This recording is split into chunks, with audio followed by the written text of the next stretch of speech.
YouTube ನೋಡಿ ಬಂದದಾ? ಹಾ ಹಾ ಹಾ.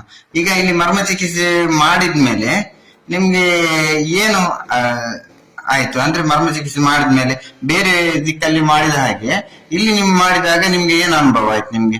ಬರುವಾಗ ತುಂಬಾ ಪೇನ್ ಇತ್ತು ನಂಗೆ. ಬರುವಾಗ ನಾನು ಬೆಲ್ಟ್ ಹಾಕೊಂಡೇ ಬಂದಿದ್ದೆ. ಹೋಗುವಾಗ ಒಂದೇ ಸಿಟ್ಟಿಂಗ್ ಅಲ್ಲಿ ನಂಗೆ ಕಡಿಮೆ ಆಗಿದೆ. ಡಿಸ್ಕ್ ಬಲ್ಜ್ ಎಲ್ಲ ಸರಿಯಾಗಿದೆ? ಸರಿಯಾಗಿದೆ. ಹೋಗುವಾಗ ಸರಿಯಾಗಿ ಹೋಗಿದೆ. ಇಲ್ಲಿ ಮರ್ಮ ಚಿಕಿತ್ಸೆ ಮಾಡಿಸ್ಕೊಂಡು ತುಂಬಾ ಖುಷಿ ಆಗಿದ್ರೆ ಹಾಗಾದ್ರೆ? ಈ ಬೇರೆಯವರಿಗೆಲ್ಲ ಏನ್ ಹೇಳ್ತೀರಿ ನಿಮ್ಮಂತವರಿಗೆ? ಬಂದು ಮಾಡ್ಬೋದು. ಇಲ್ಲಿ ಟ್ರೀಟ್ಮೆಂಟ್ ಕೊಡೋರು ಜೆಂಟ್ಸ್ ಆದ್ರೂ ಸಹ ನಮ್ಗೆ ಎಲ್ಲಿ ಹೋದ್ರು ಸಹ ಜೆಂಟ್ಸ್ ಇರ್ತಾರೆ ಹಾಸ್ಪಿಟಲ್ ಹೋದ್ರು. ಸೊ ಅದಂತ ಪ್ರಾಬ್ಲಮ್ ಆಗಿರ್ಲಿಲ್ಲ. ಹಾಗೆ ಚಿಕಿತ್ಸೆ ಆರಾಮಾಗಿ ನಿಮ್ಗೆ ಮಾಡಿಸ್ಕೊಂಡಿದ್ದೀರಿ, ಏನ್ ಸಮಸ್ಯೆ ಇಲ್ಲದೆ ನಿಮ್ಗೆ ಚಿಕಿತ್ಸೆ ಖುಷಿಯಾಗಿದೆ. ಹಾಗೆ ನಿಮ್ಗೆ ಇನ್ನೂ 3 ಸಿಟ್ಟಿಂಗ್ ಇರ್ಬೇಕಲ್ಲ?